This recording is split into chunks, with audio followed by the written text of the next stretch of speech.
রোজ রোজ রুটি পরোটা বাদ দিয়ে আপনারা একবার এইভাবে স্বাস্থ্যকর টিফিনটা বানিয়ে নিতে পারবেন। একদম তুলোর মতন নরম, দেখুন। আর কত সহজে বানিয়ে নিতে পারলাম মাত্র হাফ চামচ তেল দিয়ে। ভেতরটা কতটা সুন্দর হয়েছে আপনারা দেখে নিশ্চয়ই বুঝতে পারছেন। দেখুন কতটা জালিদার।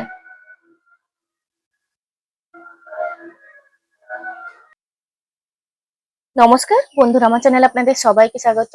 রোজ রোজ একঘেয়েমি রুটি পরোটা বাদ দিয়ে আজকে একটা স্বাস্থ্যকর টিফিনের রেসিপি আপনাদের সঙ্গে শেয়ার করব। সকাল বিকেলে টিফিনে আপনারা খুব সহজে বানিয়ে নিতে পারবেন। খেতে কিন্তু অত্যন্তই সুস্বাদু এবং স্বাস্থ্যকর। চলুন কিভাবে বানাচ্ছি দেখে নেওয়া যাক। প্রথমে একটা বাটির মধ্যে আমি নিয়ে নিচ্ছি পৌনে 1 কাপ সুজি। যতখানি সুজি কম রেখেছিলাম ততখানি দিয়ে দিচ্ছি ময়দা। দিয়ে দিচ্ছি পরিমাণ অনুযায়ী লবণ। এখানে দেখুন 2 টেবিল স্পুন মতন আমি এখানে নিয়েছি টক দই। এবার দিয়ে দিচ্ছি জল। এবার সমস্ত কিছু খুব ভালোভাবে মিশিয়ে নেব।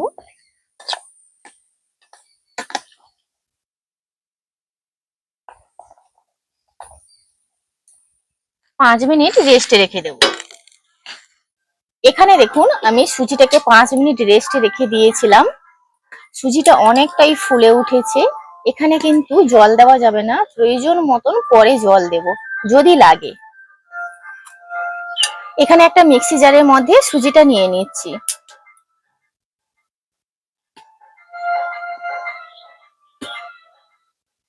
বাটিটা ধুয়ে সামান্য একটু জল দিয়ে দিচ্ছি। এবার এটাকে আমি একটা স্মুথ পেস্ট তৈরি করে নেব। সুজিটা মিক্সিতে দিয়ে একটা স্মুথ পেস্ট তৈরি করে নিয়েছি। এবার এই বাটির মধ্যেই নিয়ে নিচ্ছি। এখানে আর বাকি উপকরণগুলো দিয়ে দেব।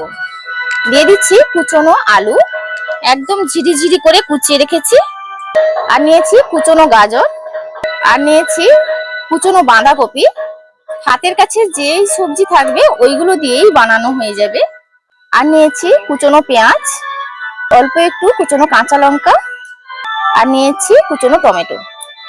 স্বাদের ব্যালেন্সের জন্য হাফ টিস্পুন দিচ্ছি এখানে চিনি, আর দিয়ে দিচ্ছি এখানে একটা ম্যাগি মশলা। এতে করে কিন্তু খেতে ভীষণই ভালো লাগবে। এবার সমস্ত কিছু খুব ভালোভাবে মিশিয়ে নেব।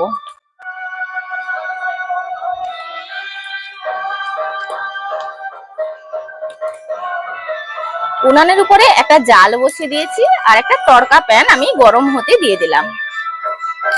সবার শেষে দিয়ে দিচ্ছি বেকিং পাউডার হাফ টিস্পুন। এবার বেকিং পাউডারটা খুব ভালোভাবে মিশিয়ে নেব। আচ্ছা, এটা কিন্তু আপনারা শুধুমাত্র সুজি দিয়েও বানাতে পারেন। আমি এখানে অল্প একটু ময়দা ব্যবহার করেছি। বেকিং পাউডারটা দিয়ে খুব ভালোভাবে মিশিয়ে নিয়েছি।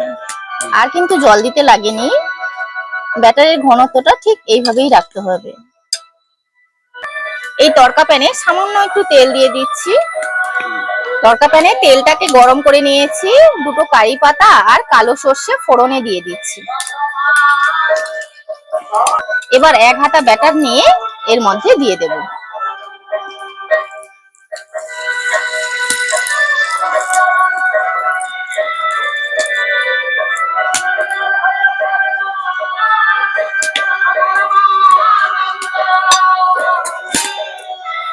এবার একটা ছোট্ট প্লেট নিয়ে ঢাকা দিয়ে দিলাম। 30 সেকেন্ড মতন ঢাকা দিয়ে রেখেছি। ঢাকাটা খুলে দেখুন খুব সুন্দরভাবে ওপরটা শুকিয়ে গেছে। চামচ দিয়ে হালকা করে সাইডটা ছাড়িয়ে নেব। এগুলো তুলতে কোনো রকমের সমস্যা হবে না।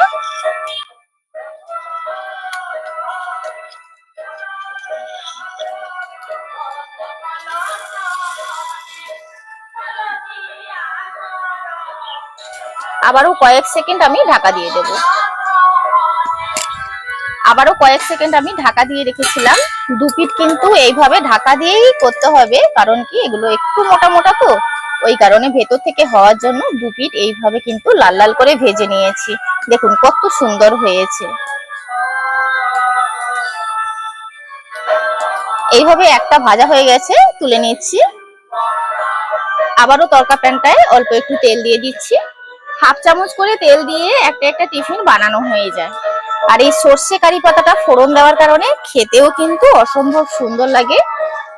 আবারও এক হাতা ব্যাটার নিয়ে দিয়ে দিচ্ছি।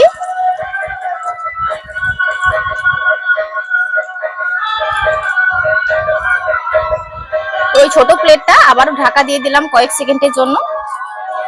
এইভাবে 30 সেকেন্ড মতন ঢাকা দিয়ে রেখেছি। দেখুন কত সুন্দরভাবে ওপরটা শুকিয়ে গেছে। এবার এটাকে উল্টে দেব। উল্টাতে কোনো রকমের সমস্যা হবে না, খুব সহজেই কিন্তু উল্টে নেওয়া যাবে।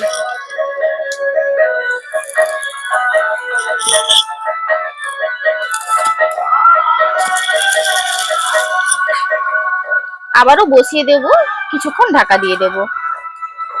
অতি অবশ্যই ঢাকা দিয়ে কিন্তু এটাকে বানাতে হবে, না হলে ভেতর থেকে কাঁচা থেকে যাবে। আবারও কয়েক সেকেন্ড আমি ঢাকা দিয়ে রেখেছিলাম। এটা কিন্তু পুরোপুরি হয়ে গেছে আর কত সুন্দরভাবে ফুলে উঠেছে আপনারা দেখতেই পাচ্ছেন। এবার উল্টে নেব। দেখুন দু পিঠ এইভাবে লাল লাল করে ভেজে নিয়েছি। আবারও একটা ভেজে নিয়েছি, দেখুন তুলে নিলাম। ওইভাবে কিন্তু আবারও বানিয়ে নিচ্ছি। খুব সামান্য তেল লাগে এই টিফিন গুলো বানাতে।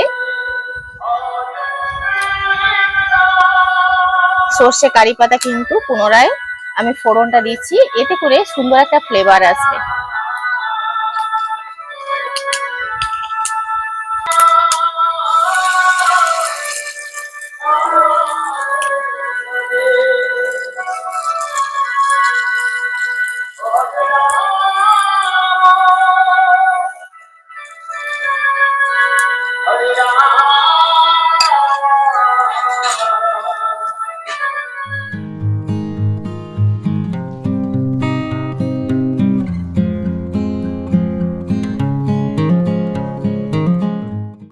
রোজ রোজ রুটি পরোটা বাদ দিয়ে আপনারা একবার এইভাবে স্বাস্থ্যকর টিফিনটা বানিয়ে নিতে পারবেন। একদম তুলোর মতো নরম, দেখুন। আর কত সহজে বানিয়ে নিতে পারলাম মাত্র হাফ চামচ তেল দিয়ে। ভেতরটা কতটা সুন্দর হয়েছে আপনারা দেখে নিশ্চয়ই বুঝতে পারছেন। দেখুন কতটা জালিদার। তো আপনারা দেখলেন কত সহজে কিন্তু হাফ চামচ তেল দিয়ে স্বাস্থ্যকর একটা টিফিনের রেসিপি বানিয়ে ফেললাম। খেতে কিন্তু অসম্ভব সুন্দর। আজকের ভিডিওটি এখানেই শেষ করছি। দেখা হচ্ছে পরবর্তী একটা নতুন পর্বে। ভিডিওটি ভালো লাগলে লাইক শেয়ার কমেন্ট করবেন। আপনারা সবাই ভালো থাকবেন, সুস্থ থাকবেন, সাবধানে থাকবেন।